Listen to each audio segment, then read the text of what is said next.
Hello everyone, welcome to the Moon Karmas in all signs. The Moon or Chandra's position by sign in your chart tells you so much about your past karma and what you're going to experience in this very lifetime. I'll be discussing also the strength of the Moon in your chart and providing remedies if he should be weakened.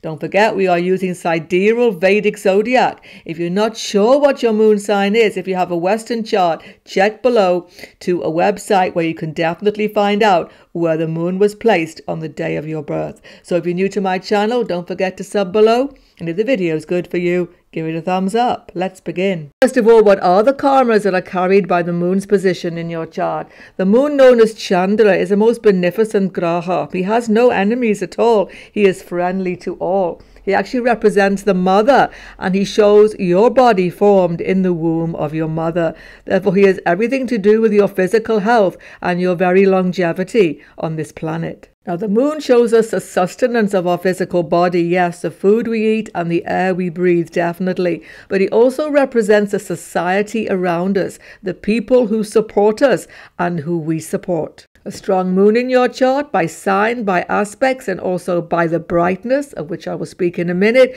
will give you a strong integration to human society. You will feel supported, happy, uplifted by other human beings.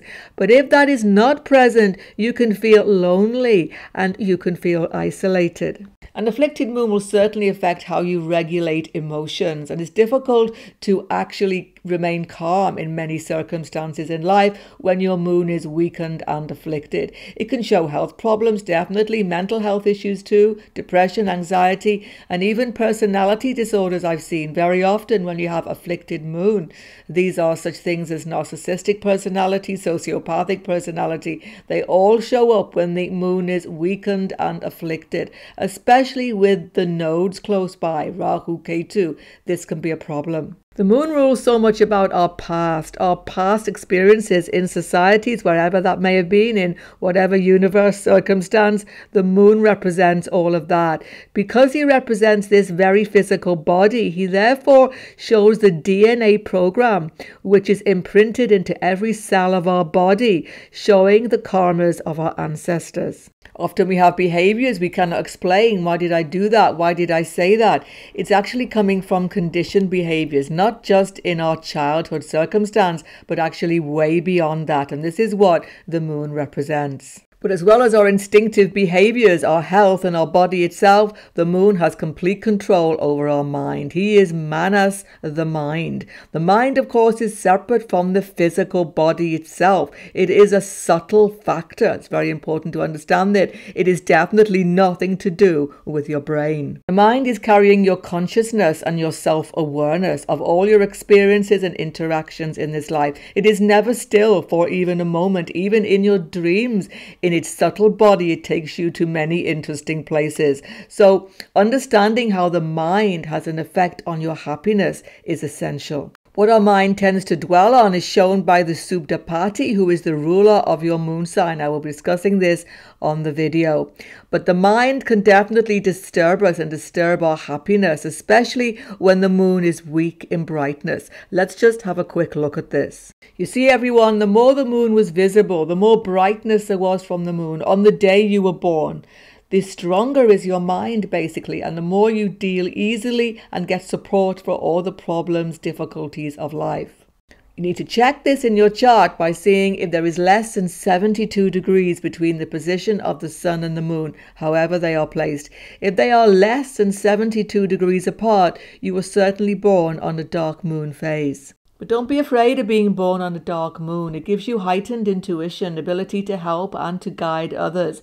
It does, however, make your mind very vulnerable. You get very difficult emotions, chaotic emotions, where you are tossed here and there and you just cannot find your way in life. It's also sometimes hard to get the support you need. But by actually strengthening your moon, many of these difficulties can be overcome. Check the end of the video for some very simple remedies, which I hope will be of use to you. For a full understanding of your moon karmas, though, you must integrate the sign position with the house position. The sign position of the karmas you are bringing with you, as I've just explained, coming from your family ancestor karmas and also your own past life experience. Sometimes, by the way, they are one and the same, since we very often take birth in the same family. That's another topic. But the house position of the moon shows in which area of your life these karmas are going to have the greatest manifestation. Check on my channel coming up, a new series, The Moon in All Houses. Definitely check your D9 chart, everybody, for the moon in that chart, because the moon karmas in your D9 are equally readable from this video because they present the highest manifestation of those karmas in this lifetime.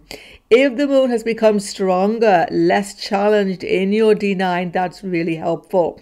But if it is more challenged either by aspect or by sign, you definitely need to try out some of the moon remedies at the end of this video. Quick reminder, everybody, that the moon sign I'm using is not from the tropical Western chart. So if you're unsure that you have the correct sign, check below to a website you can use on all devices to check the actual position of your Vedic moon sign. When the moon is in Aries, it's a conflicting situation. On the one level, your temper is hot and your emotions are boiling a lot of the time because the moon is water and Aries is a fire sign. And it's also conflicting because Aries is ruled by the warrior planet Mars. This shows that the past life karmas are connected to warlike situations where there had to be very emotional decisions made, but quickly and decisively.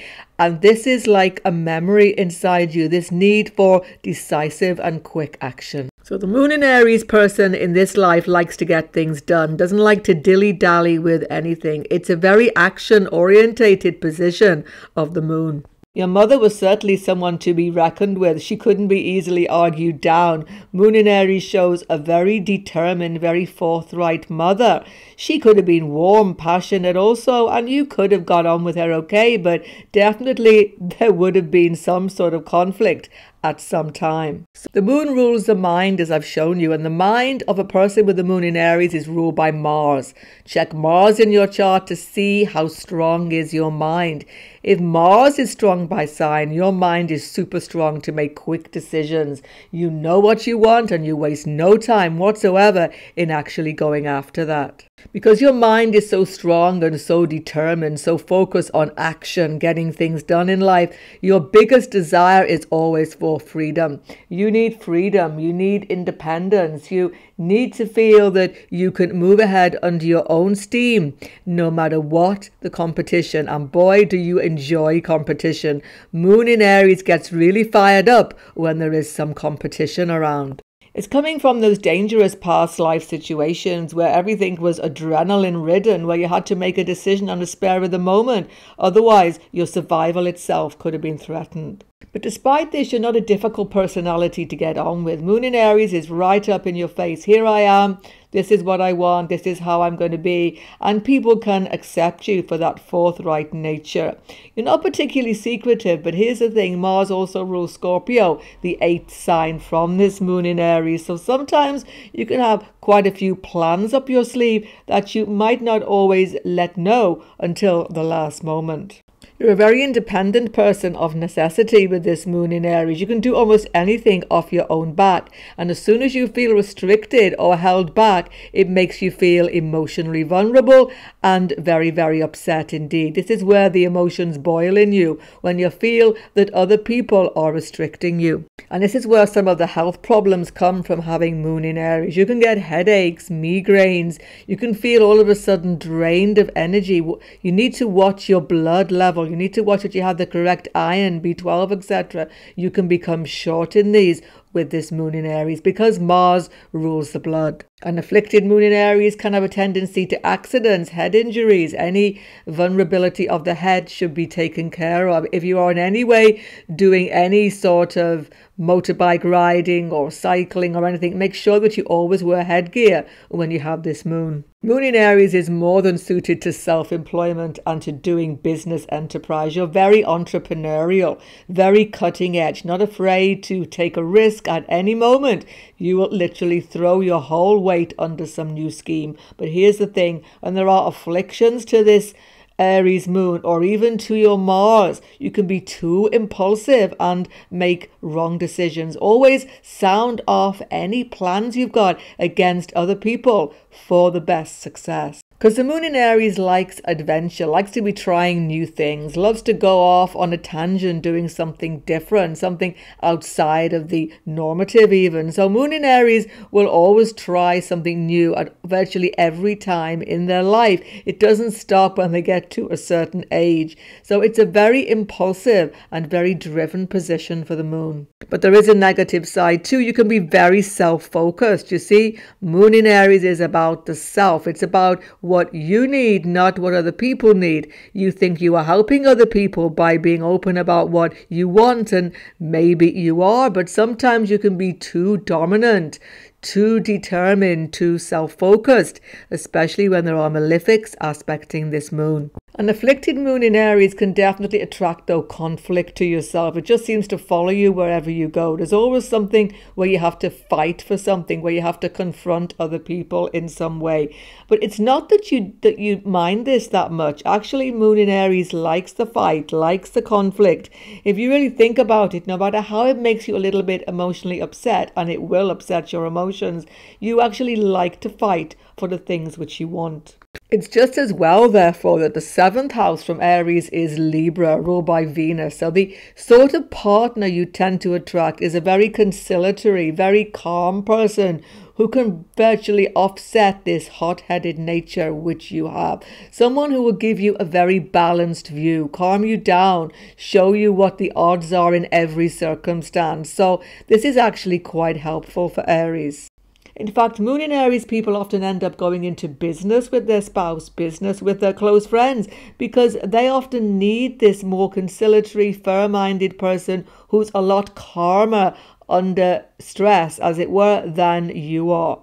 And this is very successful often for moon in Aries. But the 10th house from Aries is ruled by Shani, is Capricorn. This is the thing. When it comes to your work success, it can take you a bit of time to find the right job for you. It just won't happen early on. There are many changes until you finally settle into the right career. Saturn is slowness, time, delay.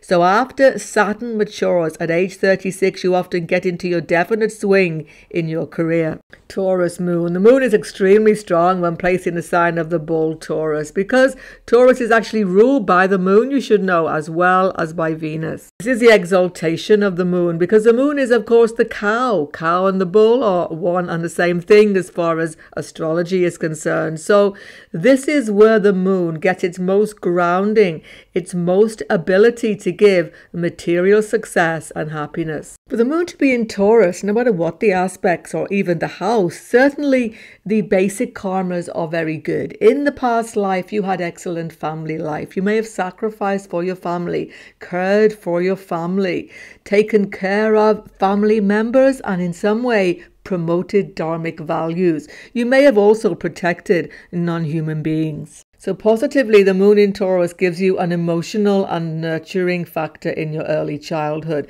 Very often your mother is a very tender, caring, practical person who gives you a feeling of security. Now, of course, if Mars should be involved here, Shani, Rahu, Ketu, there could be loss, difficulty with the mother. But in general, moon in Taurus shows that you got security from the bond with your mother.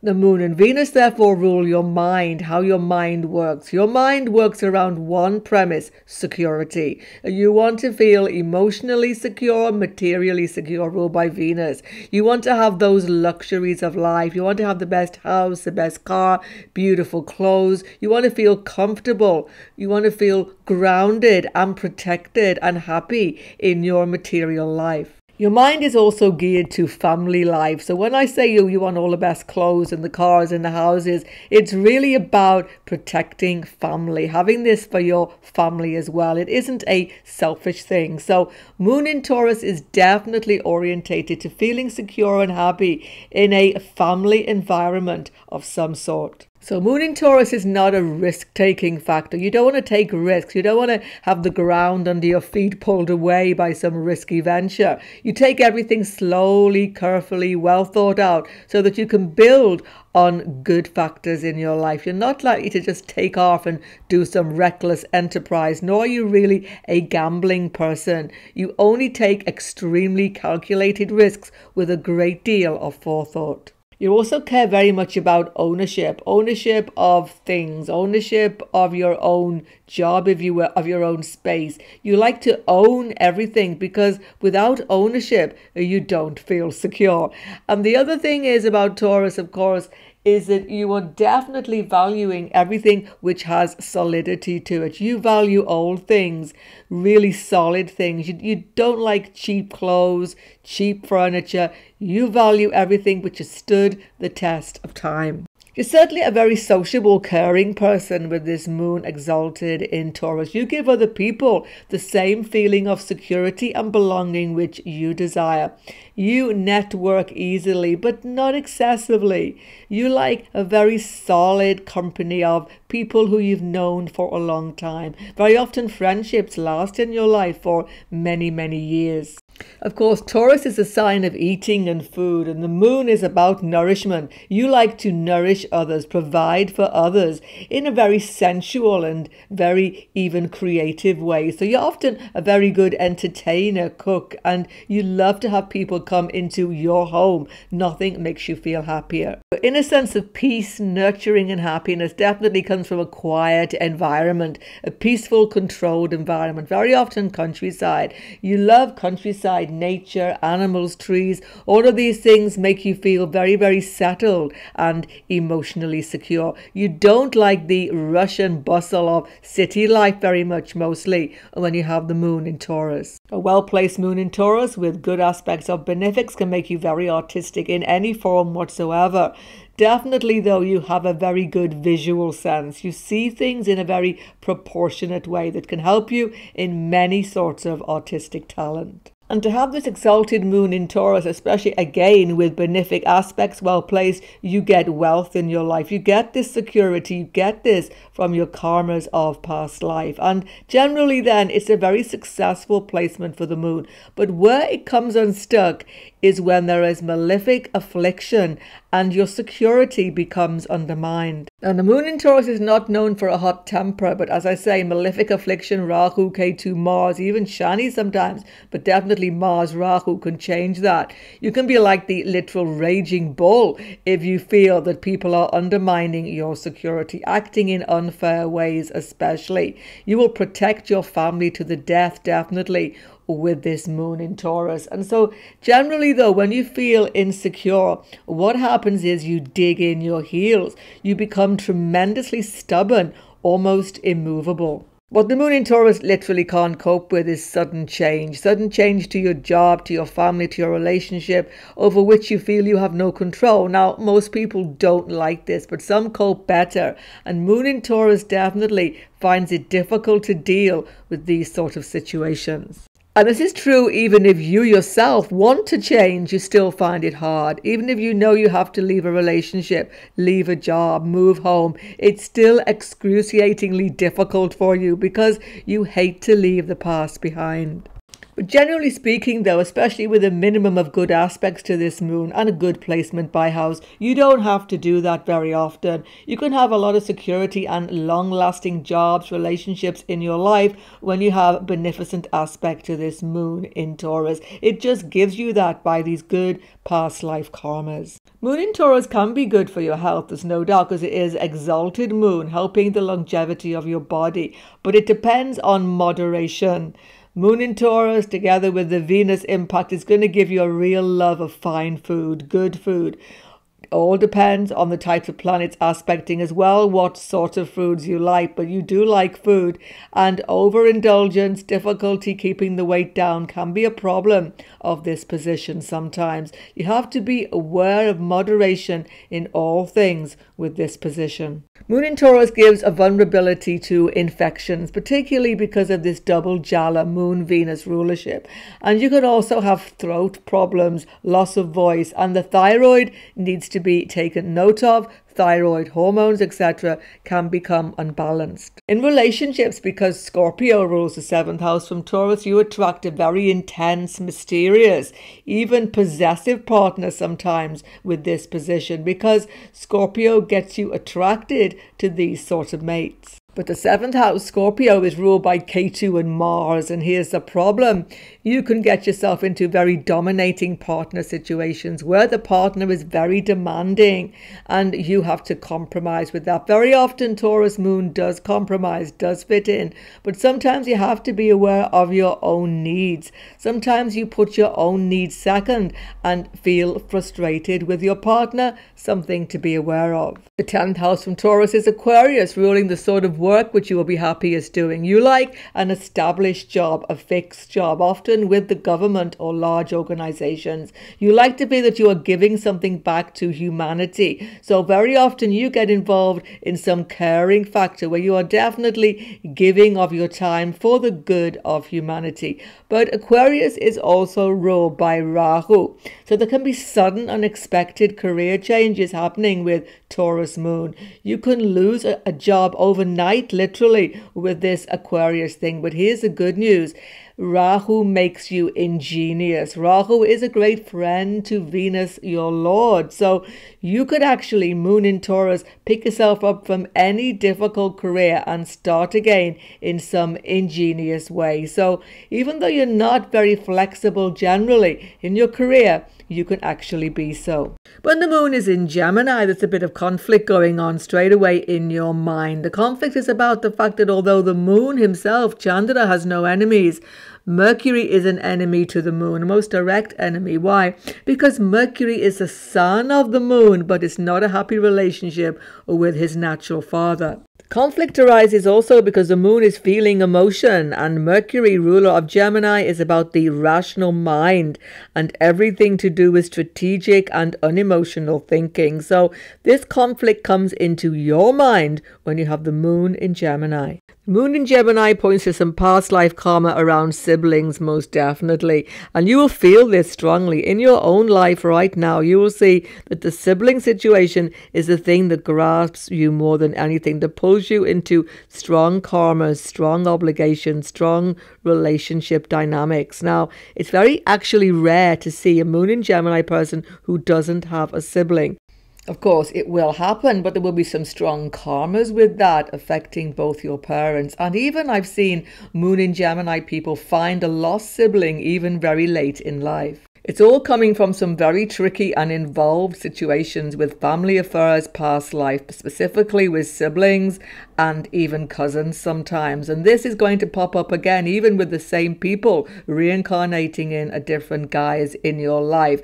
It can affect friendships also because Mercury rules friendships. Because Mercury is your super party representing your mind is super sharp, super analytical, super fast, actually, like a lightning speed. You come to conclusions, you come to decisions. It doesn't take you half a second to decide what you're going to do.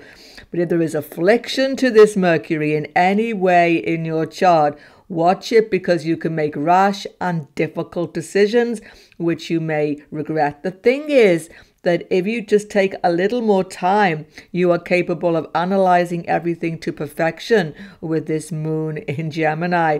You don't even let your emotions get in the way. Moon in Gemini is a great multitasker. You can have 2 or 3 irons in the fire, as they say, at the one time.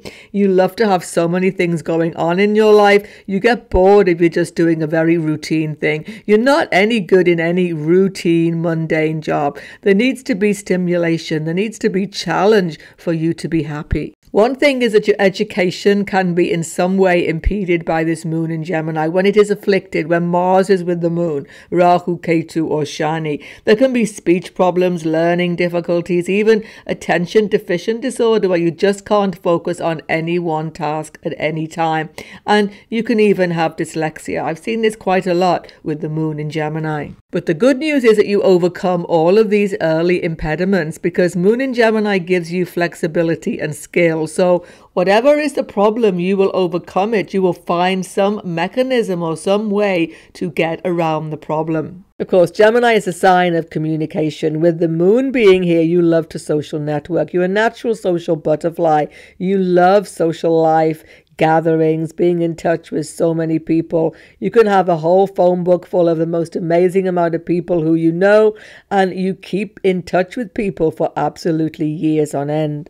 The moon, when he's in Gemini, has gone in the 12th house to his natural home of Cancer. So what happens is you get itchy feet almost constantly for foreign travel. You like to explore new places. I've seen moon in Gemini people who there's hardly a place in the world they haven't been to. At least they are planning to go there. You love to explore new places. It really gets you feeling emotionally happy and secure. So travel is actually good for you. It really calms you down when you're actually getting on that plane, most people. Of course, if there is affliction to this moon, travel may be disturbed sometimes, but still you have those itchy feet. If you are a business person, you definitely get success on foreign shores or with foreign connections. Foreign business deals are very successful for you. Also, when this moon in Gemini has any connection to the 4th house lord in your chart, you may find yourself having foreign residence also. At least even temporarily, that can be the case. And the moon in Gemini can definitely multitask, especially when there are good aspects to this moon. But when there are malefics aspecting, you can still do all of this multitasking, but you can spread yourself too thin. You can actually lose track of what you are doing and not accomplish as much. It's because basically a moon in this sign gets bored very, very quickly. It takes a lot of stimulation to keep you focused, keep you totally engaged. So you have to practice with this. Otherwise, you can actually find it hard to make as much progress in your life as you'd like to. And your mother is a very special person in your life when you have moon in Gemini. She may have had serious problems. She may have had some communication problems, mobility problems even. Gemini is about movement. She may have had many problems in your childhood if you have an afflicted moon here. But one thing she definitely did, she communicated with you clearly and precisely, and she helped you learn also. Your health can be especially disturbed by nervous disorders of all sorts. Sometimes skin disorders can afflict you as well. Especially watch your lung health and make sure you get enough fresh air, get out of the cities which you love to be in so much. And definitely avoid smoking. It can be very dangerous when you have the moon in Gemini. The 7th house to Gemini is Sagittarius, and here's where you get the best out of partnerships. You often end up with a very knowledgeable partner. You often find a spouse who's somebody who's very worldly, has traveled widely, even from a different culture. You like somebody outside of the normative. This keeps you on your toes because you like this sort of cultural challenge. You can meet potential partners when you are traveling, even when you are in foreign lands. And this is generally something which is seen. Often, spouse can actually speak a different language to yourself. That is also something. Again, when there is affliction, there can be more than one spouse as well, because Gemini and Sagittarius are dual signs. But that is not always the case. So much else to see.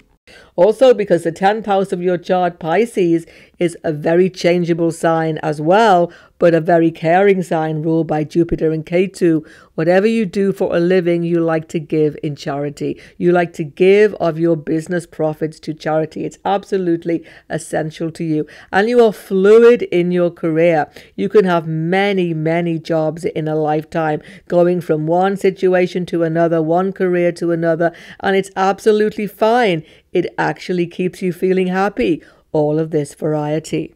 When the moon is in the sign of Cancer, you should know he is in his own home. He is more than happy, obviously. He is at ease and peaceful in this sign. It doesn't mean, however, that you are always going to be at ease and peaceful. Let's see. When the moon is in Cancer, the karmas are very strong around mother, home, family, and country. You may have even reincarnated in the same environment, but other things have to be seen for that. One thing for sure, though, you bring good karmas around nourishment of other people. The care which you gave to other people is going to come back to you in this lifetime. The moon in this sign is generally good for your relationship with your mother in this lifetime, of course. If malefics like Rahu, Ketu, Mars or Shani afflict here, that can be separation from the mother, difficulty and even trauma sometimes. But that's seldom seen because generally the moon in Cancer, whatever the difficult circumstance, will actually give you that close bond with the mother. You feel nourished by her, happy with her, really at ease with her in every way. The mind becomes very changeable because moon is always fluctuating when you have moon in own sign of Cancer. Very moody, up and down, happy and sad. It's something, this fluctuation of your mood, that you will generally get used to. But your mind clings for security to that which you are familiar with. You like familiar places, familiar people. You're very attached to your family of origin, to your place of birth, to your country. Everything which makes you feel safe and secure. You feel happiest among these people and this environment. When the moon is in its own sign of Cancer, your sensitivity is acute. You are very sensitive to other people, to changing circumstances. That's why you like familiarity. But generally early on in life, this extreme sensitivity, emotional vulnerability, makes you hide emotion.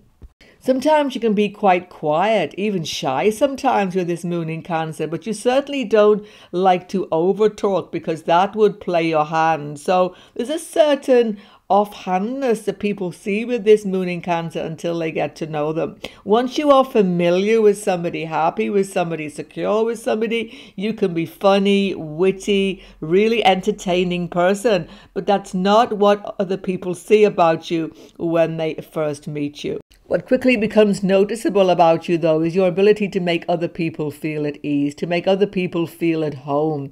You love to entertain people in your own home. You love to cook, you love to nourish others, you love to make other people feel happy, and you definitely like to bring emotional stability to others. Your intensely caring nature makes you want to serve others in any way you can. Very important factor, though, is that the moon in Cancer can become emotionally drained from time to time. You take on so much of other people's problems, you can become overwhelmed, but you don't actually like to admit it. So you can find yourself having moments of becoming snappy, short-tempered, a bit crabby, as they say, simply because you have taken on too much. Give yourself time to yourself, time to recharge your batteries. But the moon in Cancer's endless ability to give is more likely to happen when you feel appreciated and loved and have a happy family life. Moon in Cancer needs the security of home, of a happy family environment, and this makes you feel your true self in every way. You can make a home a beautiful place to live in. You make people who are in your home feel happy and secure and definitely cared for. There's this mothering factor to this moon in Cancer. Whether you are male or female, it will actually be there. When it comes to your health, it's very important to get the water balance correct in your life because the moon is Jala, and of course he's in his own sign, a water sign, Cancer. So getting correct fluid balance is very important. You can often have fluid retention and have problems because of this. Watch your food intake because stomach becomes very sensitive with this moon in Cancer. Also digestive system. You can even have allergies which you are not aware of to certain foods and drinks, etc. So take note of anything which seems to be causing you distress. The seventh house from Cancer is Capricorn, and here's the thing: you often attract an older mate, an older partner. You're very interested, as I say, in established people, people who you can rely on, count on, feel a great familiarity with. So you like somebody who is familiar to you from your own culture, someone who can bring you stability of the past. And often you can marry somebody who is very established, even who you actually meet in your working environment, because Capricorn is about the office and the working life. Because Capricorn is ruled by Saturn and is an enemy to your Lord, the Moon. Moon in Cancer's Lord is the Moon. You are naturally going to have a little bit of conflict with your spouse, with your closest friends even sometimes, because, as I say, this nurturing, sensitive nature comes up against Saturn in this 7th house. So you can find other people, particularly partner, a little bit cold sometimes, not nourishing as much as you would like. But still, you are happier with the familiar, happier with the reliable person rather than somebody who is as emotionally sensitive as yourself. The 10th house from Cancer is Aries. Amazingly, you are so pushy in your career. In your career, you are ambitious, determined, and completely motivated. Very often, though, you end up doing something which is good for humanity, serving the greater good, definitely, particularly your country. Very often, armed forces can attract Moon in Cancer. You like to have a vocation, definitely, whether it's medicine, whether it's teaching, whether it's something where you are giving back to other people, caring and nurturing. But at the same time, you are a very good leader, a very good manager, because you manage other people so well. In your chart, the Moon has gone into Leo. This is a very dominating position for the Moon to be in. The Moon is in the 2nd house to his own home of Cancer. He's very concerned to get secure in life, to get attention, to get all of his needs met. And he's definitely going to have every chance to do that in the sign of the Sun. Leo is a sign of the king of the government. So when the Moon, this gentle Graha, the Moon goes into Leo, it means that your nourishment comes from connection to power in some way, meaning that your last lives were definitely in some prominent position. You had power, fame, maybe you got noticed, and you feel an emotional satisfaction when you get similar things around you this lifetime. So you naturally gravitate towards the limelight. With the Moon in Leo, the mother has a very powerful personality in her own right. She's somewhat dominating sometimes, but either way, you have a great deal of respect for her, even hold her in some awe. She mightn't have been the most touchy-feely, comforting mother at all times, but she definitely gave you a sense of your own self-worth. You definitely grow up with a real inner feeling of confidence and ability, just waiting for the moment to show the world what you can do. Indeed, your mother probably instilled in you a very strong respect for authority figures and for rules, regulations. With the Sun ruling your mind in this way, you are very concerned with right, wrong action, very concerned with making right moral choices in life. Another factor is that Leo is the 2nd house from the Moon. So all of those 2nd house factors become important to you. That is artistic things. You love the arts. You love literature, art, creative art, visual arts. You may even be artistically talented. Very often you are talented in some dramatic sort of performance art. This can be dancing, acting, anything at all. You love to be on the stage of life. And all of these 2nd house Venetian factors also include dressing well. Moon in Leo loves to present themselves in a very stylish, very eye-catching way. And you become expert at dressing well. No matter what your budget, you will always be very well turned out. You aspire to have valuable possessions, really worthwhile possessions, not just cheap goods. You like to have antiques, things of worth around you, things of value around you. And most of all, you like to have a very stylish and well-presented home. There is generally nothing shy about a person with this Moon in Leo. You love to get noticed, love people to turn their heads when you walk in the room. But it's really not a very vain thing totally, unless there is affliction to the Moon. Generally, it's because you like to be known for what you are doing. Very often you are, as I say, in some creative performance situation, or you are head of a big organization where you have a really important organizational role. Leos like to be top dog. Leo Moon, it's really important for you to be somebody out of the ordinary, somebody with a small amount even, but some authority.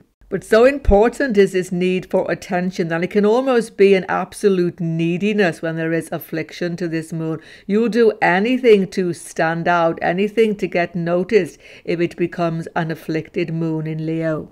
Some people see you as arrogant and actually almost pushing yourself forward in some circumstances, almost showing off. And this is something that you want to be aware of, because often it's an unconscious factor. Moon is always unconscious factors also. Something coming from that DNA program of your ancestors. You just can't help it. You just feel this need. So try to be a little more confident in the background rather than always front stage. But certainly Moon in Leo people are very optimistic, looking on the bright side of life, eternally charming and sociable, loving to be part of all social life, happy when they are partying, get-togethers, home entertainment, whatever it is. Leo are very, very gracious hosts in all circumstance. Moon in Leo are long life friends. They are intensely loyal to people who stick by them in all circumstance, and you want to stick by those people as well. A very loyal and trustworthy friend. But if there has been disagreement, deep disharmony, Moon in Leo can also, unfortunately, sometimes hold a grudge. A Moon in Leo is a very courageous, very determined person. You always push yourself forward, always daring to do the impossible, never afraid to try anything which you know is necessary. But who will balance such a powerful personality in partnerships? It will be Aquarius, the 7th house from Leo. But Aquarius is ruled by Shani and Rahu. So two things can happen here. First of all, you attract an older mate, or you marry late in life. Very often delay finding correct partner can be seen. Leos generally have this delay because of Aquarius' 7th house.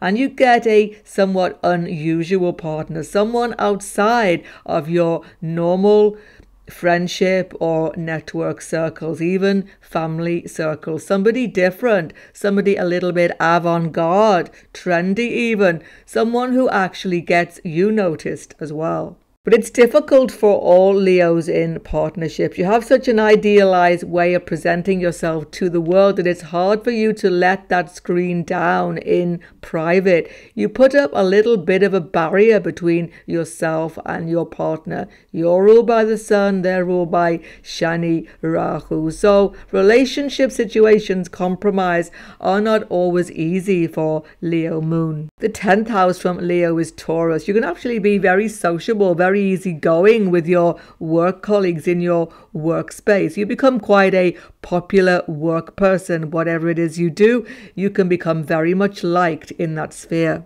The 10th house, of course, ruled by Taurus, makes you ambitious for wealth, for stability, for security, and to make profit in your career. And you definitely do this. Sometimes you can work in a artistic situation, of course, because Venus rules Taurus, as I say, entertainment industry, any sort of artwork whatsoever. But whatever it is you end up doing by many other factors in your chart, you like it to be stable. You like it to have long-term prospects. You don't like to be changing career all the time. It's not something which makes you feel good. Extremely good business person with this Leo moon, because you know how to organize, you know how to present business deals, you know how to present such a very capable front to any business that people are attracted to work with you. You have authority and dominance, and basically you can run a whole organization and be a very capable CEO, manager, leader of any sort.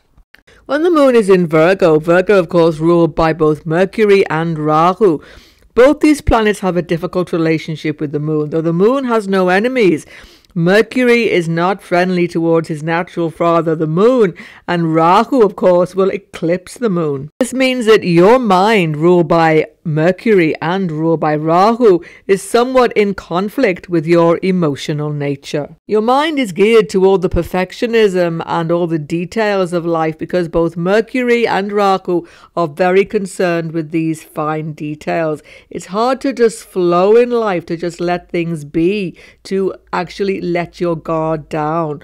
Whereas the moon is emotional, flowing, tender, caring. You can be all of these things, but your over attention to detail means that sometimes emotion becomes suppressed. It's happening because the past life experiences contain situations in which you had to suppress emotion, where there had to be duty, strict routine, attention to detail, and this has become the normative experience. You become a little bit anxious when you think of overstepping boundaries. In fact, the mother of somebody with this moon in Virgo is a very practical, very ordered, very systematic person who gives you a very good grounding in how to live day-to-day life. She's a very sticker for cleanliness, order, and right behavior, polite behavior. And you certainly pick up on this with a real desire for cleanliness and order in your life. You can't live in a chaotic environment. That's the thing. Because mostly Moon in Virgo likes to order everything exactly. Everything has to be in its place. Everything must be systematic and absolutely ordered, or you simply can't relax at all and you become emotionally disturbed. Of course, when the malefics afflict this moon in Virgo, such as Mars particularly, but definitely Rahu, Ketu, Shani, there can become obsessive compulsive disorders, obsessive cleanliness, rigid routines, desire for order that really almost takes over your whole existence. But that would be rather rare. Basically, you can avoid that by just giving yourself a little bit of space sometime, because Moon in Virgo is extremely critical, not just of other people, but also of yourself. But the moon in Virgo, especially with benefics aspecting, is in general an extremely talented position for the moon. It's the third house from Cancer, where you get skill. So the moon in Virgo gives you enormous skill in use of words, Mercury, like writer, communicator, technician, presenter, media personality, all of these things.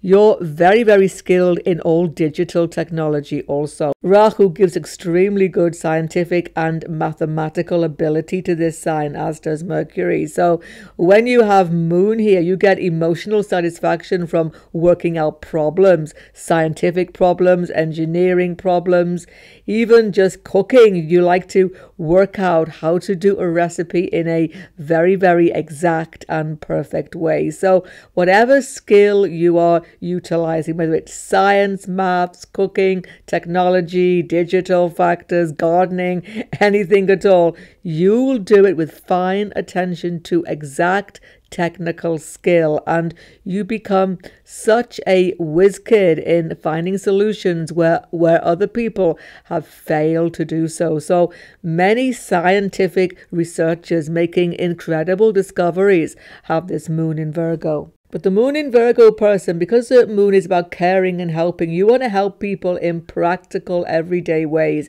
You want to use your skill to make life easier for other people. You love nothing more than serving others, helping others, making life better for others, and you gain enormous amount of respect for this. As far as your health is concerned, well, really, Moon in Virgo, you take excellent care of your health. Here's the thing. You are excessively concerned with health. Sometimes you see negatively, you can become hypochondriac, seeing every little ache and pain and paying too much attention to it.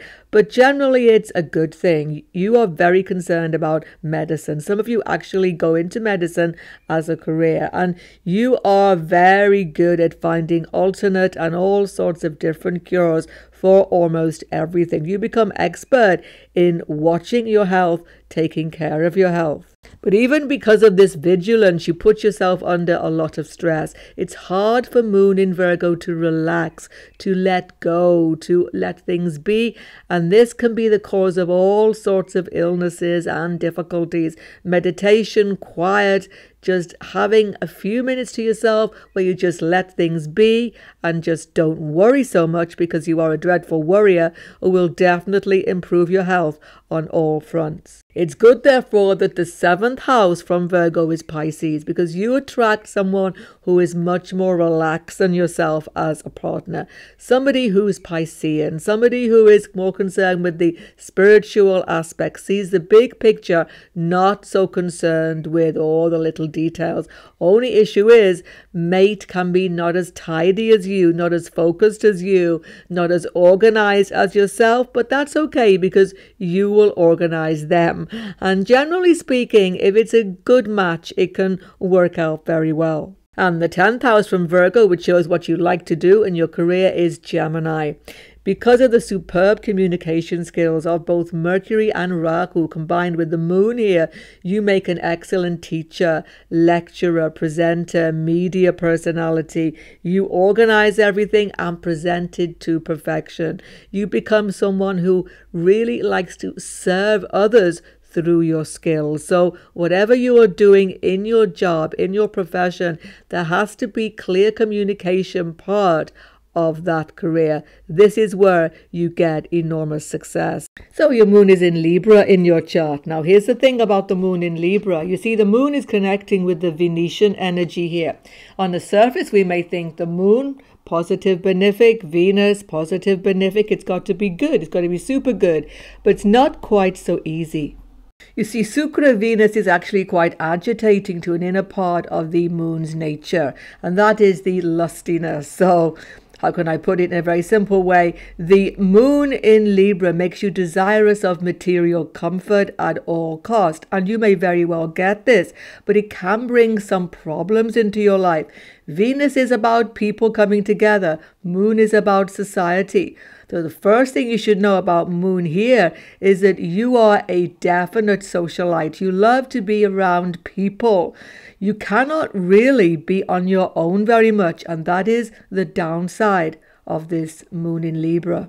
The past life karma when the moon is in Libra is about ethics and honesty in relationships. You were challenged by this in some past life situation, and it's going to come up again in this very lifetime. You will know what it is, this relationship situation where you have to be completely honest, open and above board, even though you don't feel like it. You will be tested for loyalty and commitment in some relationship situation in this lifetime. The super party, or the ruler of Libra, which rules your mind in this case because the moon is in this sign, is Venus. This makes your mind extremely creative, turning towards the arts and to beauty in all forms. You are acutely aware of balance, of everything looking attractive and beautiful. You dislike disharmony, arguments and all sorts of dissension in your life. You can only be happy when there is harmony between peoples, and you seek to promote this. You are extremely geared towards other people and finding their favor, most definitely. This is how your mind works. And also the moon in Libra indicates that your mother in this lifetime had a great deal of social skill. She was a bit of a social butterfly in some ways, but in other ways, she had a great deal of charm. She knew how to relate to all different types of people. She could have even been quite popular. And you are definitely having a very great respect for your mother in every way. Of course, that doesn't mean that there will always be harmony between you. You have to see the aspects and the house placement for that. But one thing for sure, your mother was very concerned with your social standing. She wanted you to promote yourself socially. So she wasn't without putting a little bit of pressure onto you in that way. You yourself will have a very polite and diplomatic personality. Moon in Libra, most important thing, as I've said, is to have agreement with other people. You want to feel relaxed, convivial, happy in your social life, in your day-to-day dealings with everyone. Where there is quarrels, distension and arguments, you become emotionally disturbed by this. It really can even make you feel ill in some way. You need there to be harmony, and you will work tirelessly to promote that. In fact, your very presence, your actual attitude to others can actually have a very calming effect on other people. So you seek to promote peace in every way, and you can only be happy in a peaceful and flowing, harmonious, emotional environment. Of course, life isn't always like this, and so you can actually distance yourself when it becomes very, very disharmonious. You're an excellent go-between between people, negotiator, someone who's an intermediary of any sort. You can negotiate with management, with workers. In fact, this is why in your working life, Libra, Moon in Libra is very suited to middle management of any sort. You can become very popular, very well liked in any situation, in your home, in your family, in your workplace. People appreciate your deep friendliness, your kindness to all. You're willing to work things out, find the middle ground. You are definitely a team player and fair-minded at every opportunity. You are also cheerful, charitable, and very helpful. So Moon in Libra can make a very popular personality in many situations in life. And this is what makes you happy. The more popular you are, the more liked you are, the more you relax and feel happy in yourself.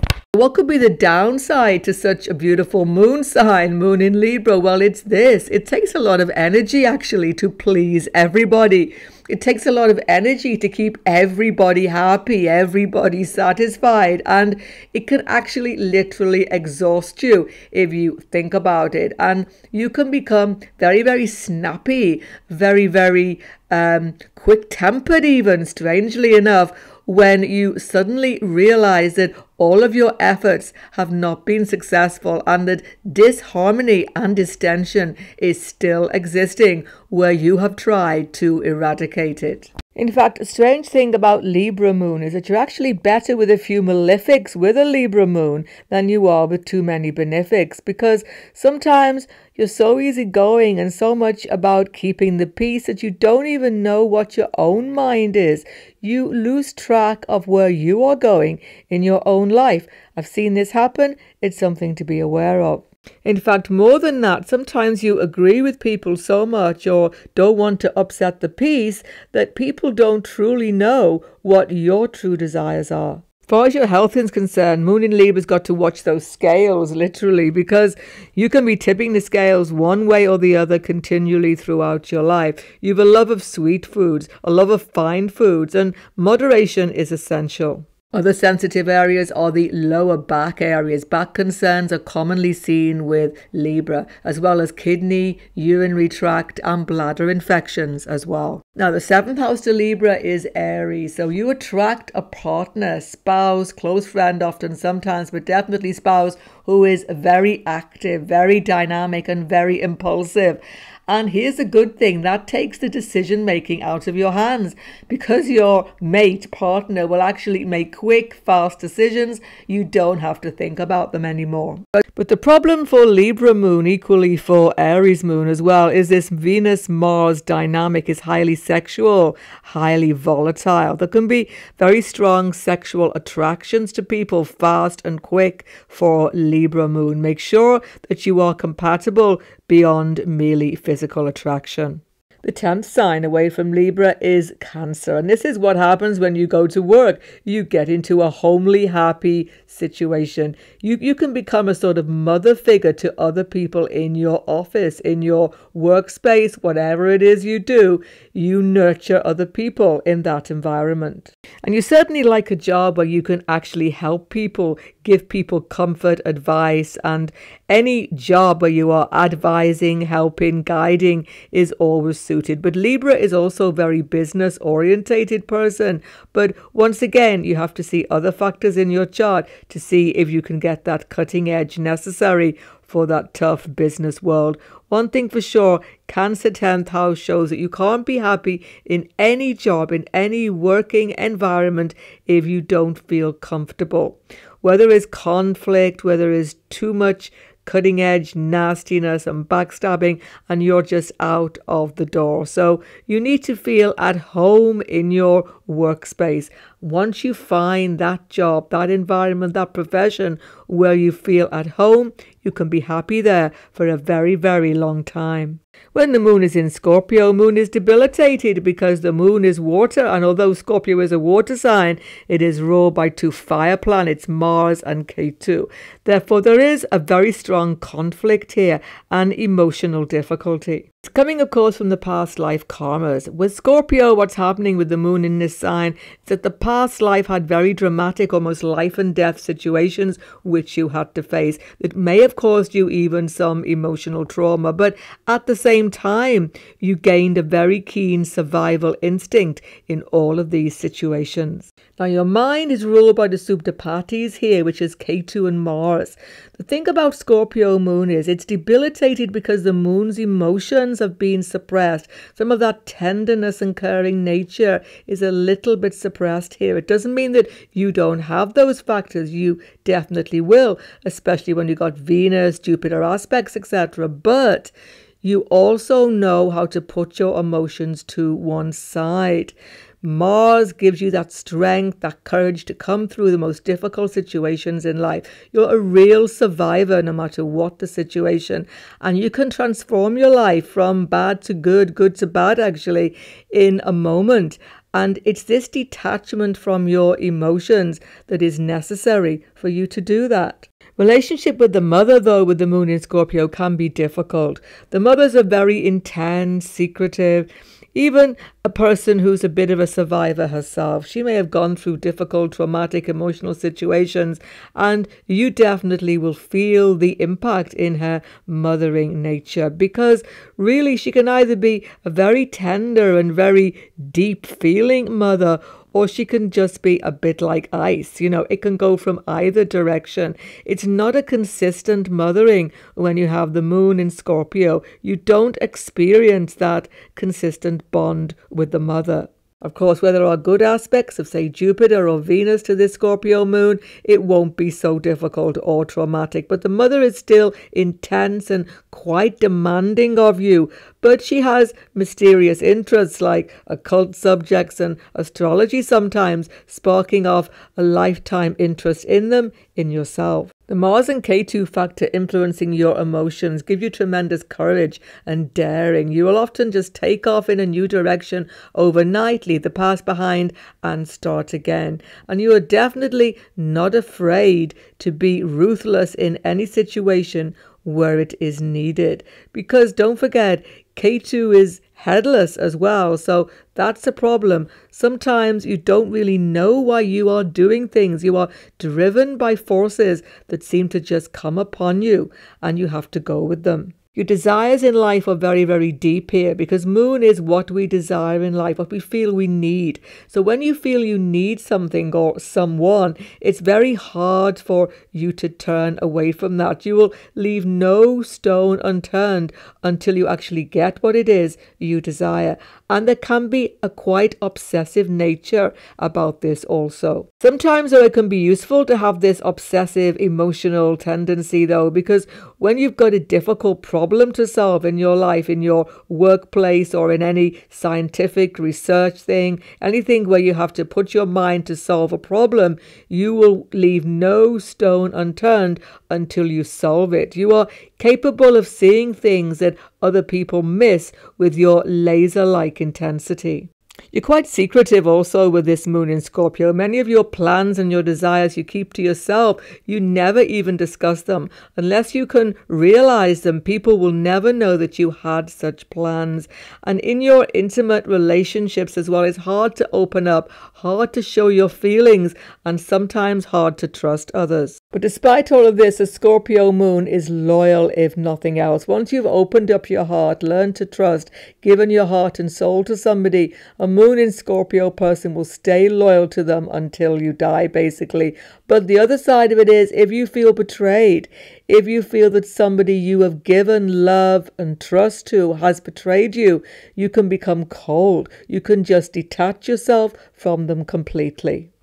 Mars affects your health when you have moon in Scorpio, so you can have a lot of childhood diseases and infections, and later in life blood disorders as well. Watch your iron levels, vitamin levels particularly. You can have still infections later in life, particularly urinary infections and even sexual diseases sometimes. One problem for the moon in Scorpio, though, is really believing in yourself. Yes, despite all of the courage, determination, and even aggression sometimes, deep inside moon in Scorpio, there's an element of insecurity.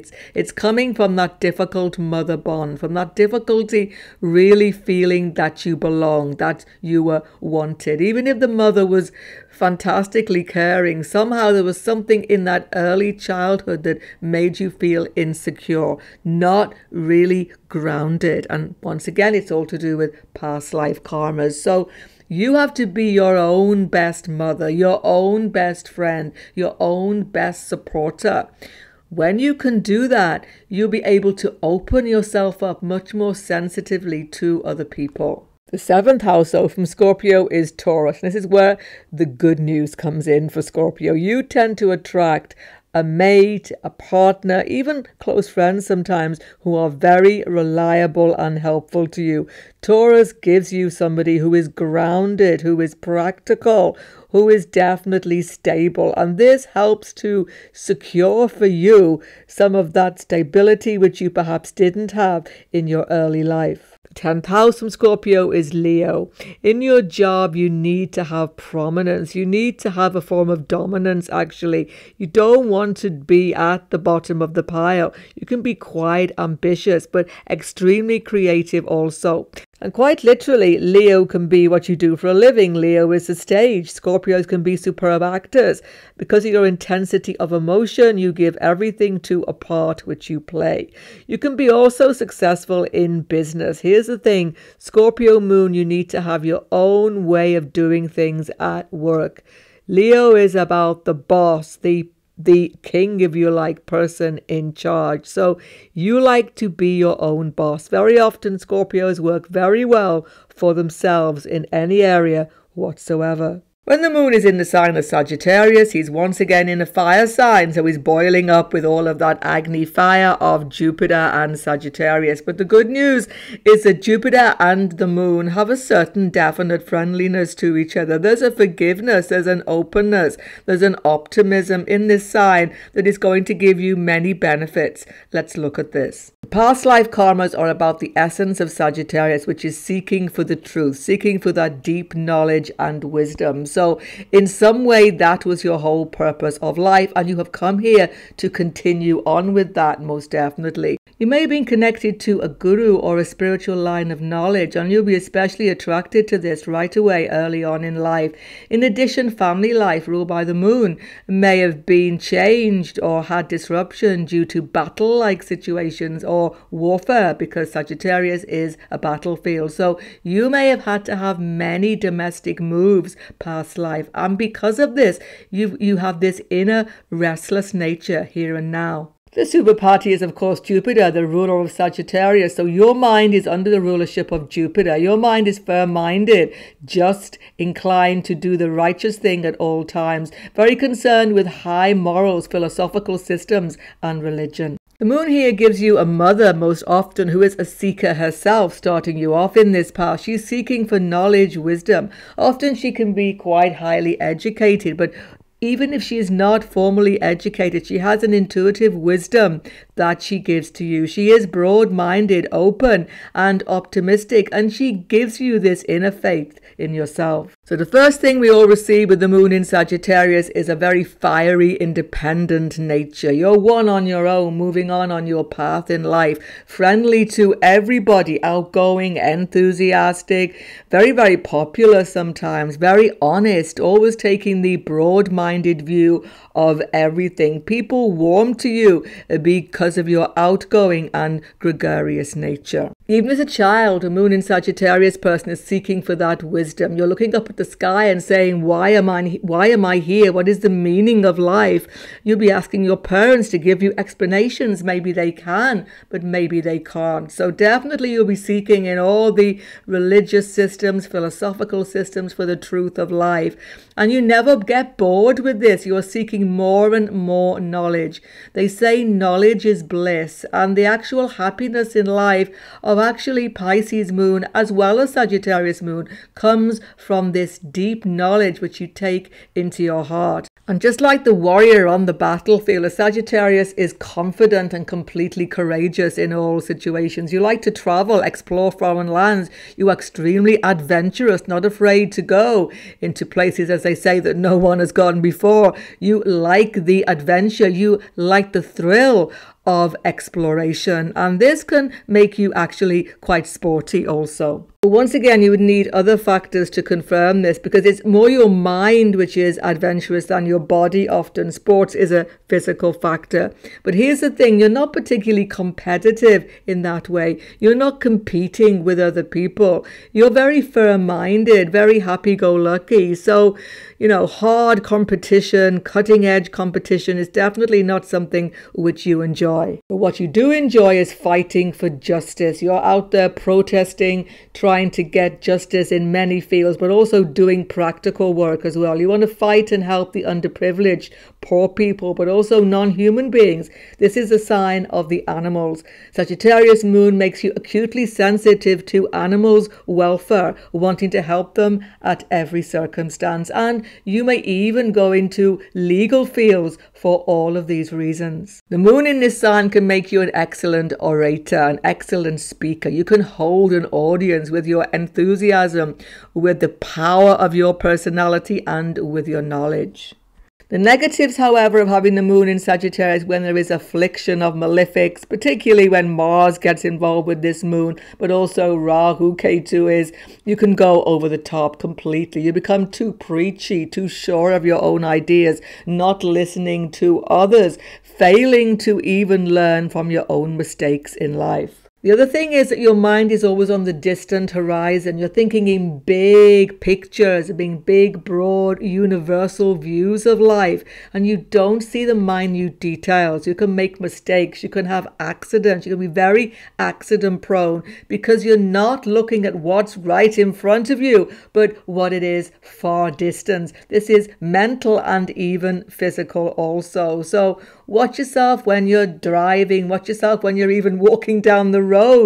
Don't be all in your head. Look at what's going on around you. What can happen, unfortunately, though, with the moon in Sagittarius, don't forget Sagittarius is the battlefield, is that you can get yourself emotionally and egotistically involved with your ideas.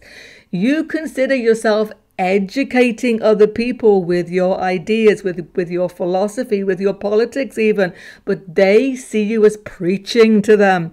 And this is going to happen very often. You've got to get the right state of mind here. Don't get too egotistical, high and mighty, or you're going to lose friends rather than keep them. And certainly, of course, just like Aries and Leo Moon, a Sagittarius Moon is a fire placement for the gentle moon. So sparks will fly, tempers will flare. You easily get yourself into some temperamental situations, arguing with your family, arguing with your friends. But the good news, Sagittarius, you do not hold a grudge. And so you are very quick to make up and say you are sorry in all of these circumstances. As far as your health is concerned, once again, as I've said, you can suffer from accidents, mishaps, and actually you are also very, very vulnerable to headaches and tension and stress in life because of this fire Agni mixing with this moon sign. And watch your food intake as well, because Taurus rules the 6th house. You love food, good food, but all food basically.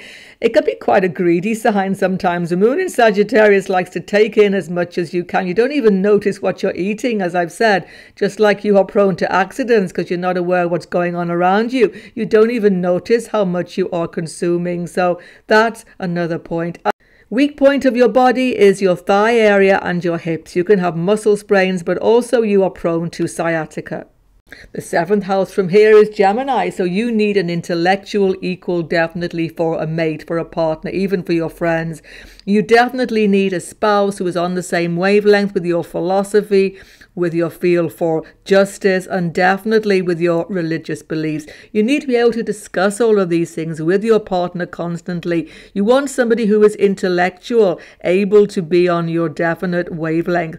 If you feel that you are not matched in this way, you cannot be happy in the relationship. And the 10th house of your chart is ruled by Virgo. Here's the funny thing. Sagittarius are very footloose, fancy free, always doing things spur of the moment, impulsive, but in your job you are practical and very task orientated. You're very expert at whatever it is you decide to do by your chart itself. You take painstaking time to do a job well. You often get very skilled in some technical area also. And you also take that technical skill into other areas, because Sagittarius is an expansive sign. So once you get yourself skilled up, the sky's the limit for the potential of your career. When your moon is in the sign of Capricorn, it's in the sign of Saturn. Saturn and the moon are dire enemies to each other. So there is a conflict in your mind, and this needs to be managed very carefully. But nonetheless, there are some very practical benefits to your life by having the moon in Capricorn. The conflict comes from the past life karmas here, because the moon in Capricorn shows that there was a past life experience of scarcity and lack, and even somewhat a depressing atmosphere at times, which you actually worked through well, but only with 100% application and care. So your mind is acutely aware of scarcity, of not having enough, and of the need to deal with this.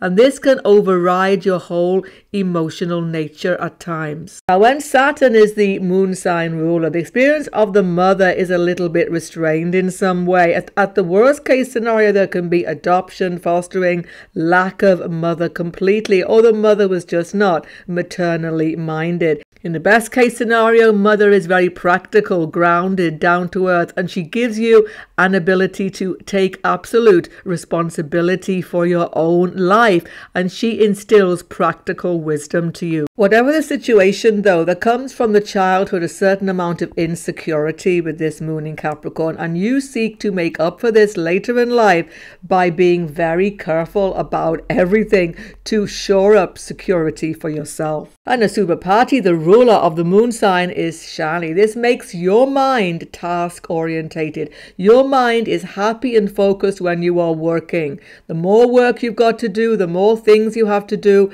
the happier you become. You mightn't feel happy when you're doing them. You might feel overburdened, like, oh, now I've got to do this, but you like to have that big list and to tick it off. That's done, that's done, that's done, and this makes you feel happy. You feel very, very good when you are completing what needs to be done in your life.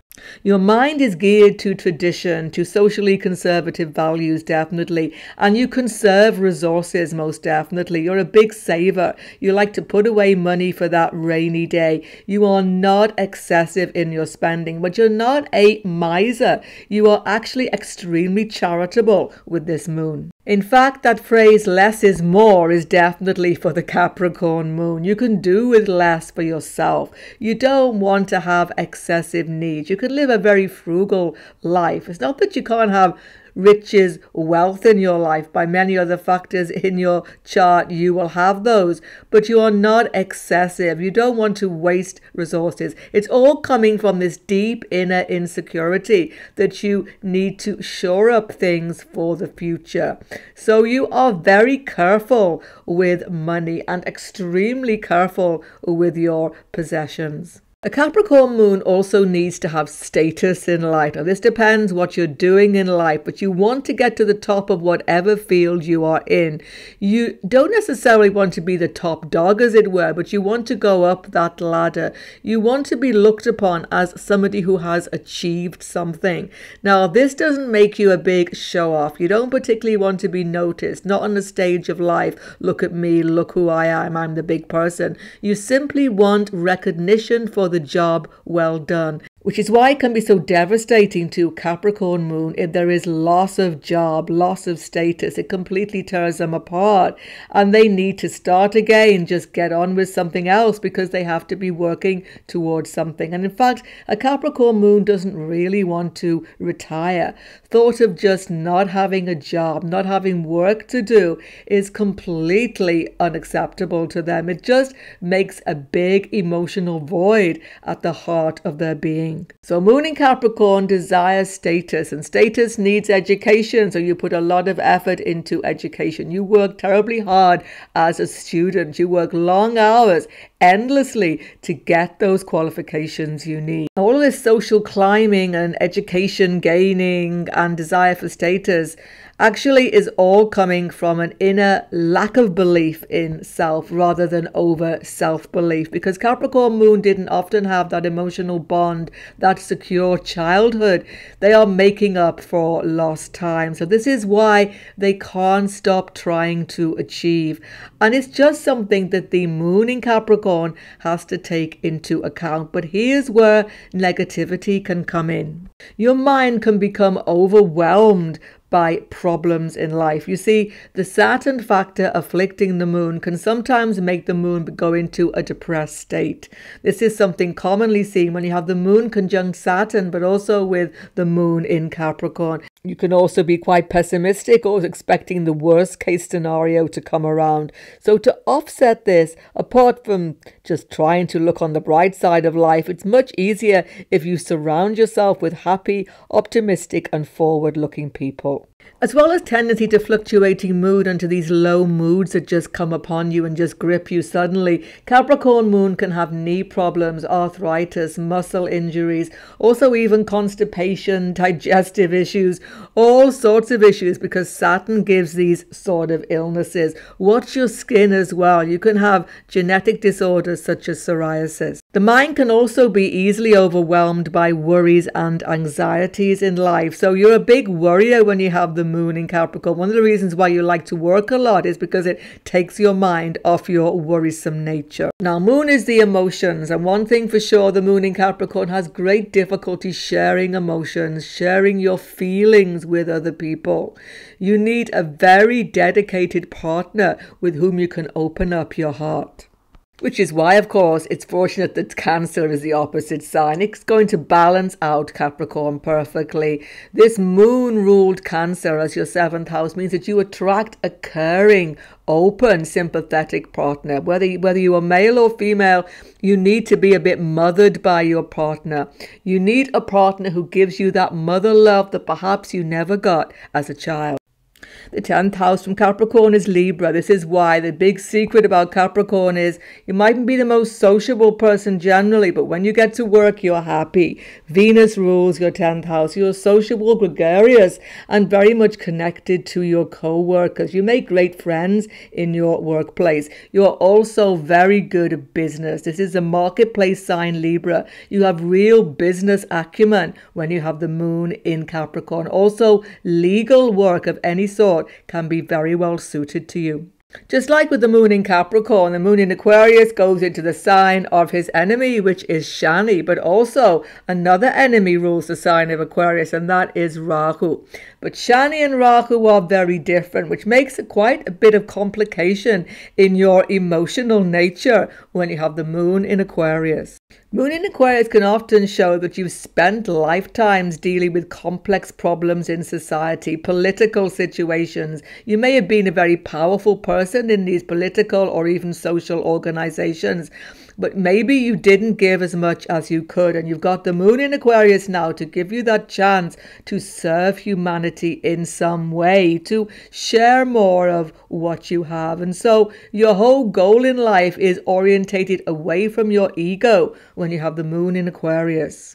The mothering also that you receive when you have the Moon in Aquarius is a little bit challenging, to say the least, because Saturn and Rahu make an intellectual, detached, somewhat unusual mother. She's very much into her own thing. She's very socially minded, etc. Tries to bring you into these things, but she's not really gifted in that deep, intimate maternal bond, and this can be difficult for you later in life. So you may lack, just like Capricorn Moon, that nurturing closeness with the mother, or even somebody else stepped in as a mother figure for you. It's a very unique situation with your mind when the moon is in Aquarius, because the mind is ruled by Saturn and Rahu. There's a different aspect here. Saturn is traditional. Rahu is about the future. Saturn has boundaries. Rahu has no boundaries. So your mind is often split between being very conservative, traditional, and being very liberal, avant-garde. You will decide which side of the coin you will eventually stay with in your early years. It's this unique mindset that makes you a very difficult person to understand. People sometimes think they just can't make you out. They just can't sort out what you're about. But people are nonetheless attracted to you very strongly. Moon in Aquarius has a very magnetic, unique personality. You make many friendships from all walks of life. The inconsistencies in your personality and your nature are coming from the split between Saturn and Rahu. Rahu's making you sociable, gregarious, getting rid of all the boundaries, loving to meet people from different cultures, different walks of life, getting rid of all the social constraints of your society. You want to knock down all of those walls. But Saturn puts up the wall again, and that's a problem. The person that people first get to know when they meet you is a very outgoing, liberal, caring person, and you seem like there's no holes barred. But the closer people get to you, that's when those barriers come up. That's when you can get a little bit balked at people wanting to get too close to you. You don't easily let down that final wall that allows intimacy with other people. However, one thing for sure is you have a definite karma to do things for humanity, to make a difference in the world. If it's political, if it's social, even in religious systems occasionally, but generally it's more political and social. You feel the need to be out there making a difference to people, and you will always find some unique way to do this. Because this moon sign is very avant-garde, very cutting edge. No matter what you do, you can be scientific, working on new research, be a fantastic inventor of new technology, digital spheres, all of this. You are always inventive, always on the cutting edge of something different, something new.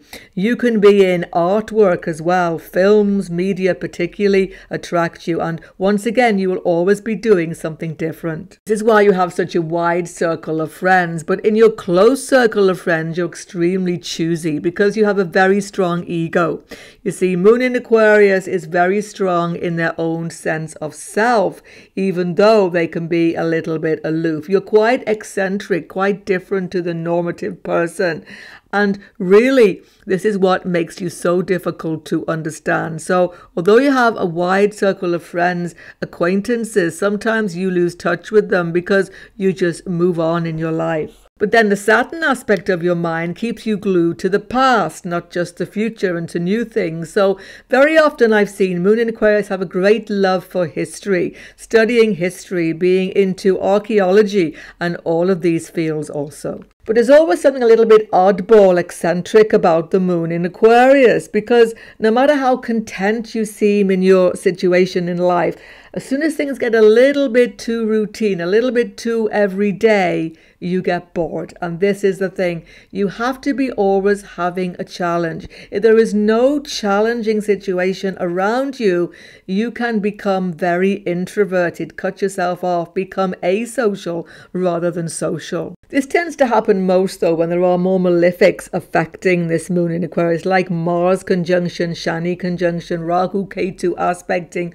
or conjunct. Then you can actually cut yourself off a little bit, even become a bit isolated and lonely. Not that you always feel that lonely, because you are very self-contained, extremely independent, but there can be that aura about you. There's something about your nature that can make it difficult to get that close emotional bond with other people, whether it's friendships, relationships, whatever it is. You want to serve humanity. You care deeply about people at large, but the one-to-one relationships always become difficult for you, very much so, because when people get just a little bit too close and make too many demands on you, it becomes draining for you and you have to detach yourself. People can even see you as unreliable, and this just complicates the matter. But despite all these difficulties, the moon in Aquarius definitely seeks a long-lasting personal relationship to have stability in their life. But you need a very unique partner, and that is why Leo on the 7th house of your chart is so important. 7th house from the moon, that is. So a person with these Leo-like qualities does their own thing, has their own pride, has their own ambitions, gets on with it, but is still a good partner to you. So a little bit of space between you and your partner gives you that feeling of being supported but not being smothered, and that's what you like. Watch your health though. Moon in Aquarius gives you a very nervous, on-edge nature sometimes, but also gives you cardiovascular issues. So make sure that you don't get overstressed. Watch your heart health, circulation health, cholesterol levels, all of these things. And the worst thing for Aquarius is alcohol and smoking always. You know, this water container isn't just pure water of life. It's actually containing alcohol. It's actually containing water that has been fermented. Big secret from the Vedic system. So it's not good for you at all. Try to have lots of pure water, avoid alcohol, and definitely avoid smoking because of these factors. The 10th house of your chart is Scorpio. Now, here's the thing. It's a plus and a minus to have this in your career area. On the one hand, you're focused, dynamic, a little bit secretive about what you're doing in the workplace often, but you've got a lot of power dynamic. You are determined to do the best in your job to make things work, but often you are at odds with superiors, at odds with the boss, and this can be a problem. So conflicts in your workplace can sometimes lead to many changes of jobs, changes of department, going into different business fields, whatever, if that is your thing. But here's the most important factor. As long as you have enough freedom, enough space to yourself, nobody breathing down your neck, you can give of your best. So it's very essential that your independent nature gets yourself a job where you will have that freedom. When the moon is in the sign of Pisces in your chart, it's a helpful placement because it's a water sign, and the moon is of course Jala, water element. It's also ruled by the planet Jupiter and also K2, both of which are actually helpful connecting to the moon because they take you into that deep spiritual aspect of life. Karmas of the moon in Pisces are of definitely having a connection to some spiritual truth or searching for the truth, but not completing that search. Also perhaps being involved in very distressful material situations, maybe in isolation, imprisonment even occasionally, or just seeing other people undergoing such situations. Either way, you developed a very strong empathy. Your own mother in this lifetime may have been a very kind, sympathetic and caring person, but sometimes you didn't always receive that by this moon in Pisces. You see, sometimes she had ill health, difficulty, mental health distress, or something which took her away from her nurturing role with yourself. That can be seen. But she definitely instilled kindness into you, kindness for other people, respect for other people, and particularly for non-human beings. Just like Sagittarian Moon, Jupiter is a super party, giving you a very moral, very dharmic and pure mind, a mind geared towards finding the truths of life. But you come with this truth inside of you, almost virtually packaged and realized, and you intuitively know that you are here to experience more spiritual wisdom and more spiritual growth in this lifetime. It's little known, but K2 is also the co-ruler of Pisces. K2 shows a mind which is detached from mundane reality.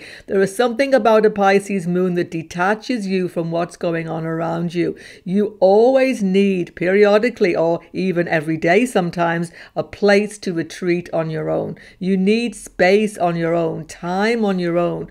You may be dreaming, you may be reading books, you may be doing spiritual practice, but you've got to get away from mundane reality, mundane association. Your mind needs to have that detached moment on its own. Otherwise, you become completely overwhelmed and confused because mind in Pisces needs that silence within to feel truly happy. It's very important for Pisces Moon to choose their association and their friendship networks very carefully. The wrong friends can drain you and cause damage to your very generous and very tender nature. You can be even exploited by the wrong people. So choose your friends carefully and it will be very, very good for you. The thing is that you're like a sponge. You actually suck up all the emotions and feelings of other people. You can imagine how murky your mind can become if it is being so contaminated. Because again of this K2 influence, a Moon in Pisces person has a direct link to the Supreme in their heart as well. Because Jupiter and K2 open that link for you. Through your own prayer, meditation or spiritual practices, you link to the Supreme strongly. Your intuition is guided by divine guidance very often. But to listen to this, you have to be alone. To hear this inner voice, you have to be without distraction. The Moon of Pisces is deeply caring, deeply kind. So kind and caring that, as I say, they can suck in all of the difficult stuff around them. They want to give, always give to animals, give to humans, help people, and basically if they are not giving, they cannot be happy. So when the Moon in Pisces gets afflicted by malefics like Rahu, Ketu, Mars particularly, and Saturn, there can be a need to escape. There can be a heaviness in the mind.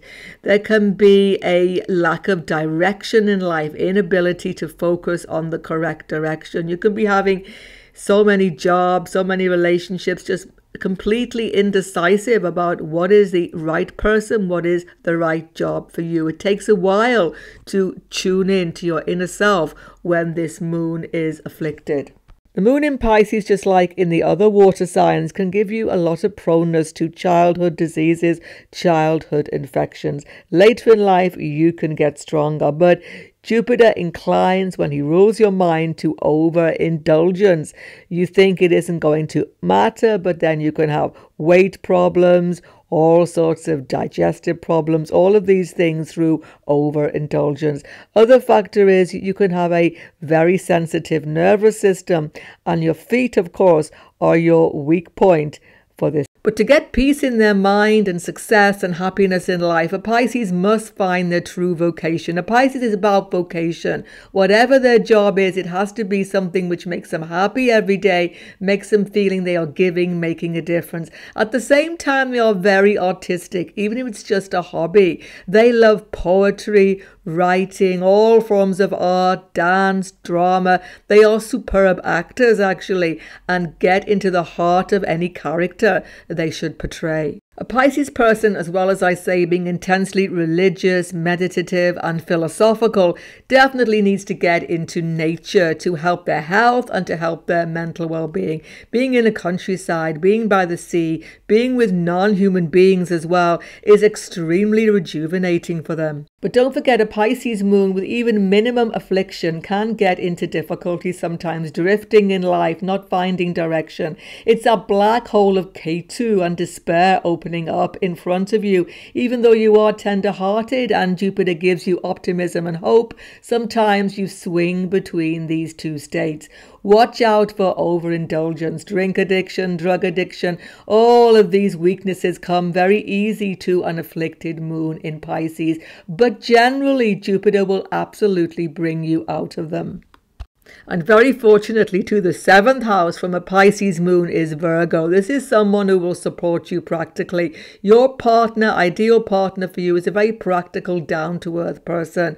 Somebody who grounds you in reality, into the everyday tasks of life. Somebody who has your back, who supports you, who may be a little bit critical of you from time to time, that's true, but you can take criticism. Pisces moon is not upset by criticism. You take it for the correction it is, and it improves you tremendously. So a very down-to-earth, Virgonian, practical and very task-orientated partner is excellent for Pisces. The 10th house of your chart is Sagittarius. It's ruled by Jupiter, which is your lord also. So you eventually find a vocation, find a job which gives you joy and happiness. Normally, it may take you a while though. You may go from one thing to the other because you always need freedom to do things in your own way. Any job which contains you, constrains you, will be no good to you at all. You like to teach and give out knowledge also in your job, and that's an important factor of having Sagittarius 10th house. One thing for sure though, you like to feel free, as I say, and you may even go into foreign lands, travel in connection with your job. You may have a variety of money-making enterprises because Sagittarius represents such variety. Finally, but not least of all, remedies, everybody. Remedies are very important for the moon because the moon contains so much of what we experience in life, not just emotions, but also our own happiness in this world. If our moon is weak or in a difficult sign, we need to find a remedy. 3 signs that definitely need to think of strengthening their moon with remedy are moon in Scorpio, debilitated, moon in Capricorn, and moon in Aquarius. Also, whatever the sign of your moon, if your moon is lacking in light, as I've explained early in the video, less than 72 degrees away from the sun, you definitely need to find some way to strengthen the moon and give yourself that inner strength and resilience. Chandra's day is Monday, so taking a vow to fast on this day as much as you can will be definitely helpful. A basic fast is of course water only from Monday sunrise until Tuesday sunrise. But if that is too extreme, then you can have fruit and juice, etc. But even just not having milk products is also a good Monday fast. Of course, you must have no meat or animal flesh. That goes without saying. Mantra is to control the mind, and the moon is the mind. And whose mantra do we need to remedy the moon? It's Krishna's mantra, because Krishna is the moon. A very suitable mantra would be Om Namo Bhagavate Vasudevaya and also the Hare Krishna Maha Mantra, both of which purify the mind and strengthen the moon in your chart. I will post below the video examples of those mantras 108 times a day, chanting or listening to the mantra as much as you can. Finally, a very beautiful remedy to be done really in conjunction with the other remedies is done on the full moon once a month. So when the moon is completely full on that evening, you need to take a plate and fill it with water. What you then do is you focus your mind on the reflection of the moon in that dish of water or plate of water. It needs to be a very shallow dish to see this. So focusing on that moon shimmering in the water, you should chant Om Tat Sat as many times as you can, 4 times minimum. It's a very beautiful remedy. It totally focuses the mind and clears the mind of so much impurity. Check out the karmas of other planets in your chart, and don't forget to wait for the moon karmas in all houses to supplement this video. If you're new to my channel, don't forget to sub below. Goodbye for now, and God bless everyone.